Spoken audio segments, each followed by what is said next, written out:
하나님 아버지 주님만을 찬양합니다. 하나님만이 모든 영광 홀로 받기에 합당하신 분이십니다.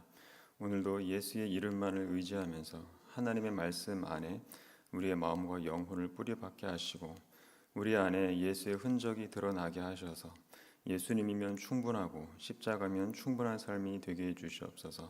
감사드리며 거룩하신 예수님의 이름으로 기도드립니다. 아멘. 찬송가 90장입니다.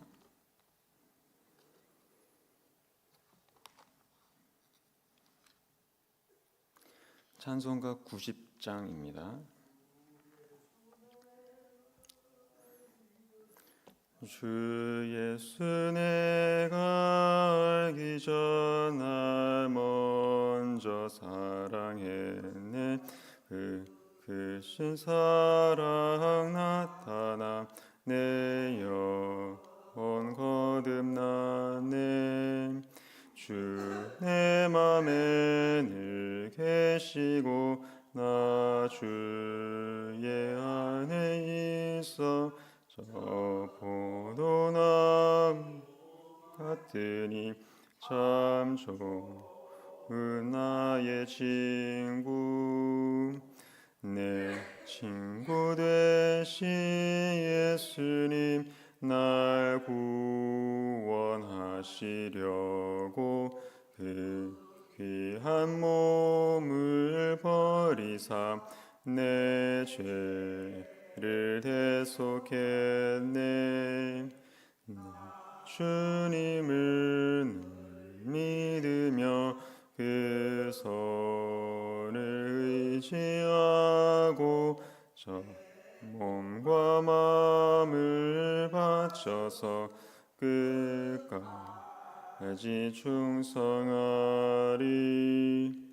내 진실하신 친구여 그 은혜 내려주사 날 항상 보호하시고 내 방패 되옵소서. 그 풍성한 참 사랑을 네 능히 끊을 소냐. 날 구원하신 예수님 참 좋은 나의 친구. 아멘. 오늘 읽을 말씀은 호세아서 10장입니다. 호세아 10장 1절부터 11절까지 말씀 한 절씩 돌아가면서 읽겠습니다. 호세아 10장 1절에서 11절까지 말씀. 이스라엘은 열매 맺는 무성한 포도나무라. 그 열매가 많을수록 재단을 많게 하며 그 땅이 번영할수록 주상을 아름답게 하도다. 그들이 그 마음을 품었으니 이제 벌을 받을 것이라. 하나님이 그 재단을 쳐서 깨뜨리시며 그 주상을 허시리라. 그들이 이제 이르기를 우리가 여호와를 두려워하지 아니하므로 우리에게 왕이 없거니와 왕이 우리를 위하여 무엇을 하리요 하리로다. 그들이 헛된 말을 내며 거짓 맹세로 언약을 세우니 시판이 반이랑에 도는 목적 같으리로다. 사마리아 주민이 베다벤의 송아지로 말미암아 두려워할 것이라. 그 백성이 슬퍼하며 그것을 기뻐하던 제사장들도 슬퍼하리니 이는 그의 영광이 떠나감이며.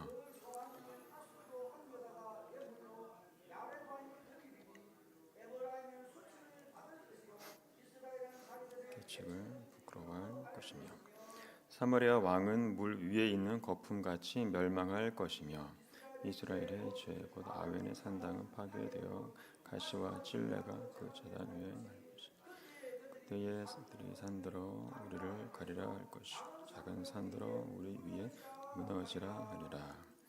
이스라엘아 내가 기브아 시대로부터 범죄하더니 지금까지 죄를 짓는구나.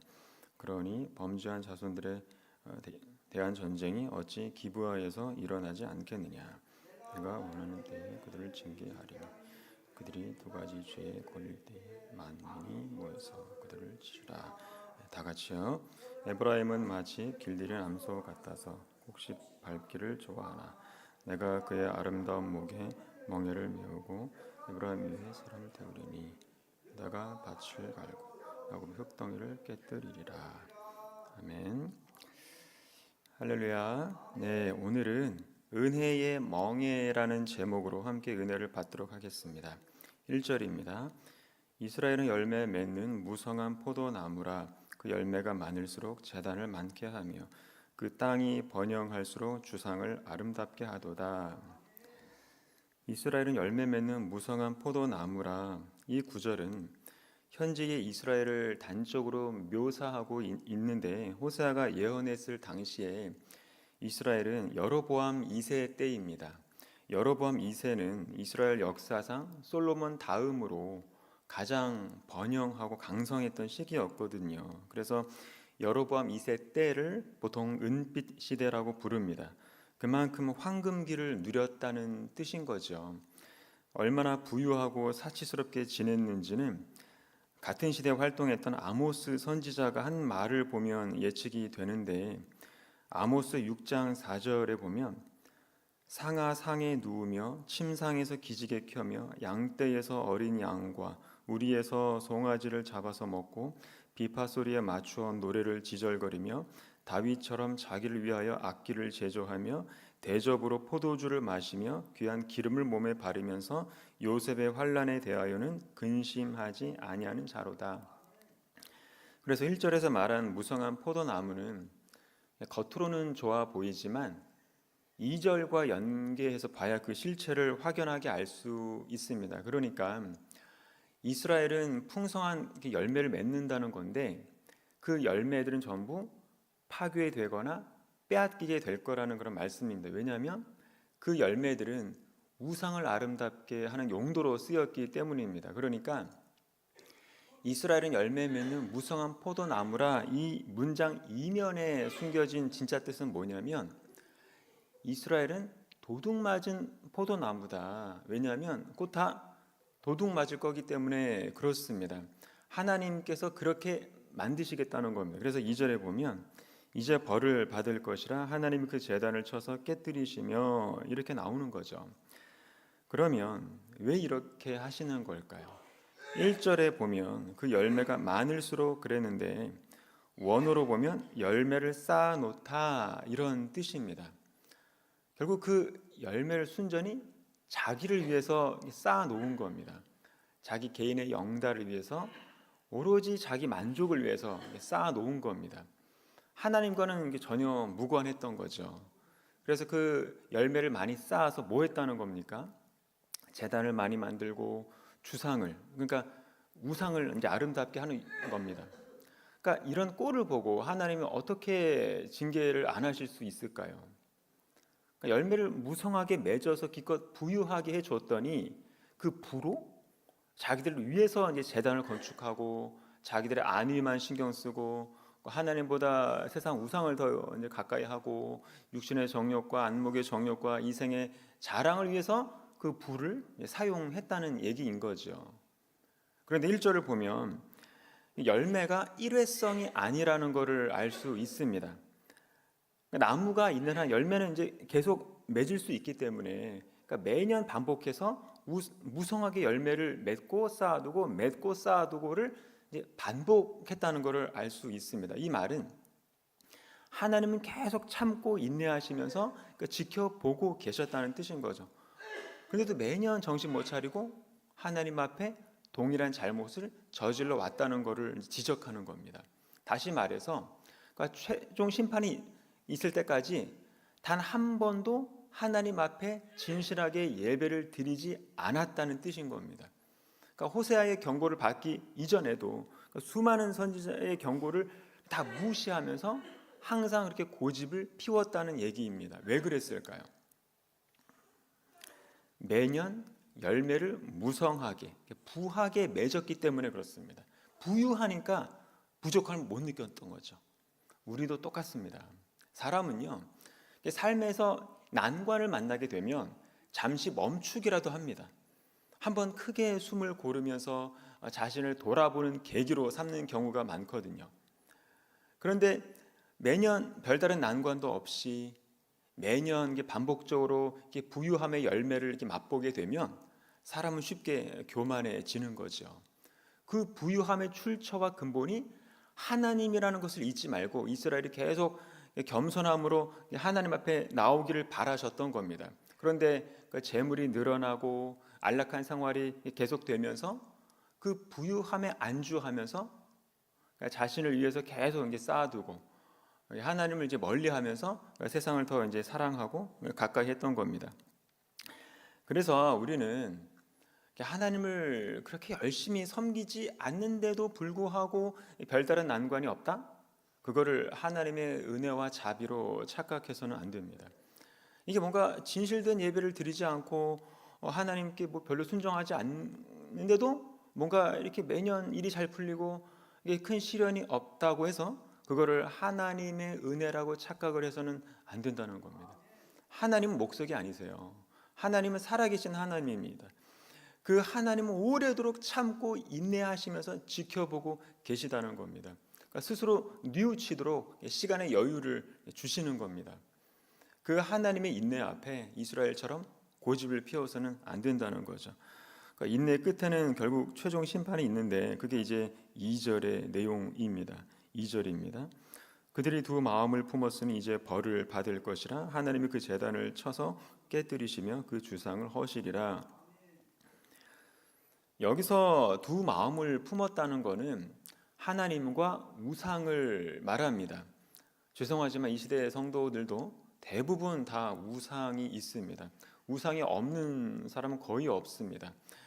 그러니까 우상이라고 해서 어떤 불상 같은 그런 어떤 상을 의미하는 게 아니라는 거는 이제 뭐 다 아시지요. 팀 켈러가 쓴 그 내가 만든 신이라는 책을 보면 우상을 기가 막히게 정의를 했는데 쉽게 말해서 내가 좋아하고 사랑하는 것뿐만 아니라 내가 미워하는 것도 우상입니다. 그러니까 내 삶에서 하나님을 더 우선하지 못하게 만드는 것들, 먼저 그의 나라와 그의 의를 추구하지 못하게 방해하는 것들이 다 우상인 겁니다. 그러니까 그게 누구한테는 직업일 수 있고 교회일 수도 있고 일일 수도 있습니다. 내가 사랑하는 가족일 수도 있고 내가 미워하고 질투하는 사람일 수도 있습니다. 그러니까 사랑이든 미움이든 그것 때문에 내 안에 하나님의 자리가 좁아져 있다면 그게 바로 우상이다라는 얘기입니다. 2절에서 두 마음을 품었으니 이 말은 이스라엘의 그 마음이 하나님으로부터 나뉘어졌다 이런 뜻인 겁니다. 전에는 마음이 하나님으로 채워져 있었다면 이제는 우상에게 자리를 일부 내어준 겁니다. 나뉘어졌다. 그래서 예배도 혼합적으로 이렇게 드렸던 겁니다.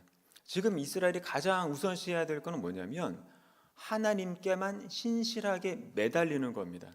그게 모세의 율법이었던 거죠. 신명기 10장 12절에 보면 이스라엘아 내 하나님 여호와께서 내게 요구하시는 것이 무엇이냐? 곧 내 하나님 여호와를 경외하며 그의 모든 도를 행하고 그를 사랑하며 마음을 다하고 뜻을 다하여 내 하나님 여호와를 섬기고 마음을 다하고 뜻을 다하여 내 하나님 여호와를 섬기고 이 말은 모든 마음 일부 다른 마음의 여지도 없이 전심으로 이런 뜻입니다. 오직 한 분 하나님만이 아니면 내 마음은 갈라질 수밖에 없습니다. 사람은 그렇게 갈라지면 어떻게 된다고 합니까? 이제 벌을 받을 것이라. 그 벌의 대가가 뭐냐면 하나님이 그 제단을 쳐서 깨뜨리시며 그 주상을 허시리라.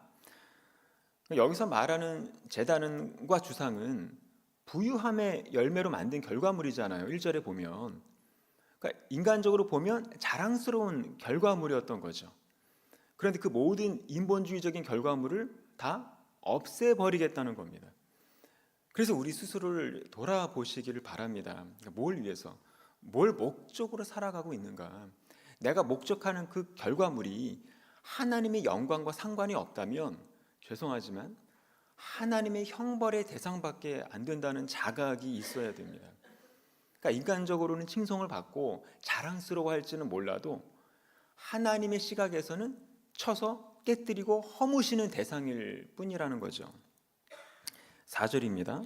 그들이 헛된 일을 말을 내면 거짓 맹세로 언약을 세우니 그 재판이 반일항에 돋는 독초 같으리로다. 그러니까 하나님 앞에 진실하게 살겠다고 언약을, 그러니까 약속을 하긴 했지만 그 약속이 뭐라는 겁니까? 헛된 말과 거짓 맹세다라는 겁니다. 헛된 말은 빈 약속을 뜻하는 말입니다. 쉽게 말해서 요즘 정치인들이 잘하는 빌공짜를 써서 공약을 말하는 겁니다. 그러니까 사람 간에도 공약을 해버리면 이게 엄청 화가 나고 배신감을 느끼잖아요. 그런데 감히 하나님 앞에 공약을 했다는 건 뭐예요?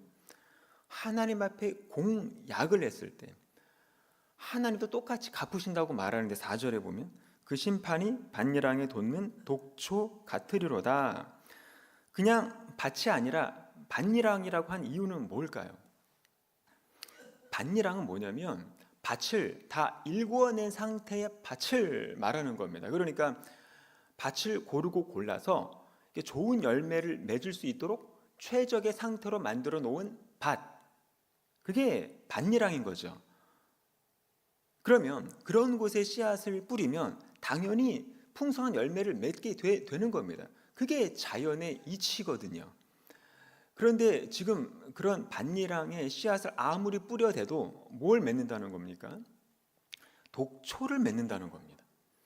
이게 4절의 의도라는 거죠. 니들이 감히 나를 속여? 그러면 나도 니들을 속이겠다. 내가 창조한 이 자연이 니들을 속일 것이다. 너희가 애써 가꾼 반일항은 너희한테 헛된 열매, 바로 독초를 맺어줄 것이다. 이런 뜻인 겁니다. 이게 바로 위장된 종교심의 결말이라는 거죠. 하나님 앞에 맹세도 하고 헌신도 해놓고 나중에는 그 온갖 명분을 들먹이면서 그 맹세를 허사로 만들어 버리는 태도. 하나님 이렇게 응답해 주시면 제가 이렇게 갚겠습니다. 그래놓고 정작 응답이 되면 온갖 머리를 굴려서 하나님 앞에 갚지 않는 태도. 그러니까 이스라엘과 우리가 다를 바가 없습니다. 그래서 모세가 줄기차게 강조했던 게 바로 경외입니다. 하나님의 존전 앞에 들어오는 순간부터 우리는 정말 두려운 마음으로 하나님을 경외해야만 되는 겁니다. 그게 바로 신행일치의 시작인 거죠. 7절입니다. 사마리아 왕은 물 위에 있는 거품같이 멸망할 것이며, 사마리아 왕은 아까도 말씀드렸듯이 여로보암 2세를 말합니다. 북이스라엘 그 최고의 전성기를 누린 그 왕이었죠. 그런데 그런 번영과 은총은 누가 주셨을까요? 전적인 하나님의 은혜죠. 열왕기 하 14장 26절에 보면 이는 여호와께서 이스라엘의 고난이 심하여 매인자도 없고 노인자도 없고 이스라엘을 도울 자도 없음을 보셨고 요아스의 아들 여로보암의 손으로 구원하심이었더라. 하나님의 은혜로운 주권으로 여로보암을 들어서 이스라엘의 왕으로 세우시고 그런 번영을 주셨는데 그 하나님 거예요. 그래서 온전히 하나님의 은총이 아니면 여로보암 2세의 존재는 설명이 안 되는 거예요. 그런데 여로보암 2세는 전부 그거를 은혜를 무시하면서 하나님의 은혜를 온통 우상의 흔적으로 덮어버렸던 겁니다. 완전 배은 망덕이죠. 결국 이스라엘 역사상 가장 강성하고 풍요로웠던 나라를 어떻게 하신다는 겁니까? 물 위에 있는 거품같이 멸망시키겠다는 겁니다. 우리도 마찬가지죠. 말씀과 상관없이 살면서 우리가 누리는 그런 번영과 그런 은혜를, 풍요를 하나님의 은혜로 포장하는 건 하나님을 모독하는 행위라는 걸 알아야 됩니다. 쉽게 말해서 자꾸만 예배를 어떤 그 성공의 구실로 삼으면서 성전을 이용하는 행태는 다 가증스러운 죄라는 겁니다. 어떤 이유이든 단순히 성전에 나와서 그 거룩한 예식에 참여하는 것만으로 나는 하나님과 연관된 사람이다. 이러한 사고방식 자체를 하나님은 가증스러워 하신다는 겁니다. 왜냐하면 하나님은 그런 말씀 없는 예배, 그런 삶이 없는 예배를 받지 않으시고 그런 성전에도 계시지 않는다고 말씀하고 계시기 때문에 그렇습니다. 예레미야 7장에 보면 여호와께 예배하러 이 문으로 들어가는 유다 사람들아 여호와의 말씀을 들으라. 너희는 이것이 여호와의 성전이라 여호와의 성전이라 여호와의 성전이라 하는 거짓말을 믿지 말라. 그러면서 뭐라고 하시냐면 너희 길과 행위를 바르게 하라. 그리하면 내가 너희로 이곳에 살게 하리라. 그래서 중요한 건 뭐냐면 번영이나 성공의 여부와 상관없이 우리는 그저 하나님 말씀에 충성하는 삶을 우선을 해야 되는 겁니다. 그게 우선되지 않는다면 우리가 이곳에서 드리는 모든 예배는 다 거짓이고요. 이곳이 하나님의 성전이라는 말도 다 거짓말이라는 것을 아시기를 바랍니다. 9절입니다. 이스라엘아, 내가 기브아 시대로부터 범죄하더니 지금까지 죄를 짓는구나. 이 범죄한 자손들에 대한 전쟁이 어찌 기브아에서 일어나지 않겠느냐. 오늘 본문에서도 이제 기브아를 언급하고 있는데 우리가 잘 알다시피 기브아 시대의 범죄는 이제 사사기에 이게 잘 나오죠. 기브아는 거의 뭐 소돔 고모라를 뺨칠 정도로 정욕과 음란이 가득했던 그런 도시였잖아요. 그래서 그 기브아를 심판하려고 이스라엘 그 모든 지파가 연합을 해서 이제 공격을 하지 않습니까? 그러니까 호세아는 지금의 이스라엘, 니들이 바로 그런 기브아랑 똑같다, 그 얘기를 하는 겁니다. 기브아 시대 때의 죄악이 이제 지금까지 이제 이어져 오고 있다는 거죠. 그러니까 사사 시대 때 기브아의 죄악을 보고 이스라엘 그 모든 지파가 모여서 뭐라고 했냐면 사사기 19장에 보면 그것을 보는 자가 다 이르되 이스라엘 자손이 애굽 땅에서 올라온 날부터 오늘까지 이런 일은 일어나지도 아니하였고 보지도 못하였도다. 그러니까 이 정도로 이스라엘이 그 당시는 굉장히 어떤 정의감, 도덕심 뭐 그런 것들이 발동이 되어서 뭐 일심으로 이게 하나가 되어서 기브아를 심판하겠다고 이제 모였는데, 그런데 지금 호세아가 얘기하고 있는 게 뭐냐면 기브아를 심판하겠다는 너희 이스라엘은 결국 기브아랑 똑같은 놈들이다. 그 얘기인 겁니다. 사사 시대 때는 이스라엘 지파가 이제 기브아를 이제 징계를 했지만 이제는 나 여호와가 너희 이스라엘을 징계하겠다는 겁니다. 그래서 10절에 보면 내가 원하는 때에 그들을 징계하리니, 우리도 마찬가지입니다. 우리는 뭐 맨날 교회만 들어왔다 하면 그동안 없던 의협심이 생기고 없던 순결함도 생기고 그래서 일심동체로 세상의 그런 더러움을 막 욕하지 않습니까? 현대판 소돔과 고모라니 뭐니 하면서 음란한 세상을 비난하고, 아니 사람이 어떻게 그런 죄를 지을 수 있나 그렇게 비난하면서 스스로 나는 의로운 자인 것처럼 자위하고, 그렇게 세상을 정죄하는 우리는 하나님의 부끄러움 없는 거룩하고 의로운 존재라고 확신할 수 있습니까? 우리는 기브아를 심판할 자격이 있는 사람들일까요?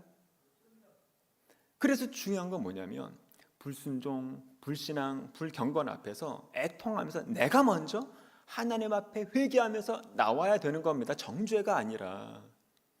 그러면 우리는 하나님의 용서를 경험하게 되는 거죠. 그런데 이게 왜 어려운 거냐면 그 이유가 11절에 나옵니다. 11절. 에브라임은 마치 길들인 암소 같아서 곡식 밟기를 좋아하나 내가 그의 아름다운 목에 멍에를 메우고 에브라임 위에 사람을 태우리니 유다가 밭을 갈고 야곱이 흙덩이를 깨뜨리리라.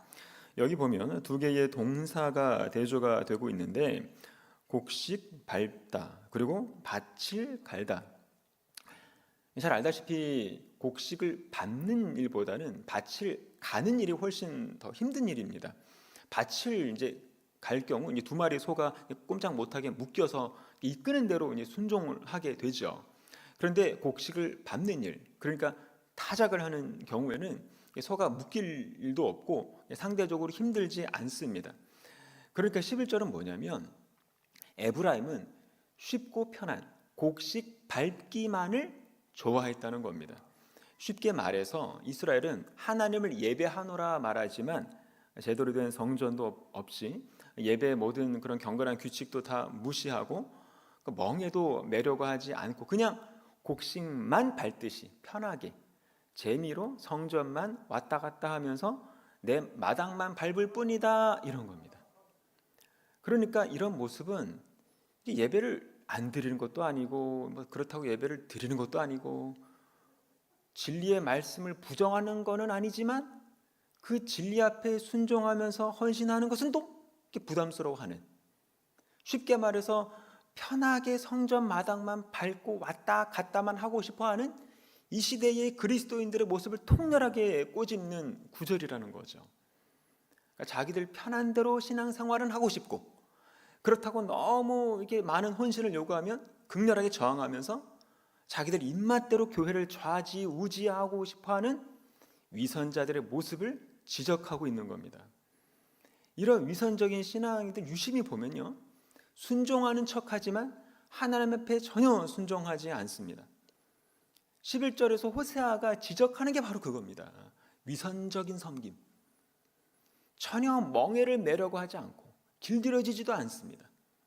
타작마당까지만 가는 것은 순종을 합니다. 타작마당에 가서 곡식 밟는 것까지만 순종을 하는 거죠. 그게 쉽고 편하고 재미가 있으니까 신앙생활을 딱 거기까지만 생각을 하는 겁니다. 그런데 그 이상의 순종을 앞에서는 완강한 태도를 보이는 거죠. 그러니까 쉽고 편하고 재미있는 일이 주어지면 이게 무슨 거룩한 사명 운운하면서 사람들 앞에서 멋있게 순종을 떠들면서 열심히 그 일을 해내지만, 하지만 그 이상의 멍에를 매는 일 앞에서는 반항을 하는 겁니다. 이게 이 시대 한국 교회 성도들의 전형적인 모습이거든요. 그런데 하나님은 어떻게 하신다는 겁니까? 내가 그의 아름다운 목에 멍에를 메우고 에브라임 위에 사람을 태우리니 유다가 밭을 갈고 야곱이 흙덩이를 깨뜨리리라. 하나님께서 억지로 순종하게 만들겠다는 겁니다. 그 위에 사람을 태우고 밭을 갈게 만들겠다는 거예요. 그래서 바라기는 우리에게 주어지는 멍에를 은혜로 잘 감당해서 하나님의 기쁨된 사명자들이 다 되는 저와 여러분이 되시길 바랍니다. 기도하겠습니다. 사랑과 은혜가 충만하신 하나님 아버지, 은혜에 감사를 드립니다. 우리에게 늘 말씀으로 깨우쳐 주시고 경고도 하시고 다정하게 말씀해 주시는 하나님, 우리 안에 아직도 습관적으로 죄를 고집하고 있는 것은 없는지 살필 줄 알게 하시고 겸손하고 온유한 마음을 주셔서 하나님을 전심으로 섬기는 마음으로 위선적인 섬김이 아니라 하나님의 멍에를 감사로 짊어질 줄 아는 그런 은혜가 있게 해주시옵소서. 감사드리며 예수님의 이름으로 기도드립니다. 아멘. 이 시간 다 같이 말씀을 생각하면서 기도하겠습니다. 오늘은 주일입니다. 주일 예배를 위해서 기도해 주시고 다음 세대 우리 자녀들과 주일학교 아이들을 위해서 기도해 주시기 바랍니다. 그리고 나라와 민족과 교회를 위해서, 그리고 개인적인 기도의 제목들 가지고 기도하시고 자유롭게 마무리하시길 바랍니다. 다 같이 기도하겠습니다.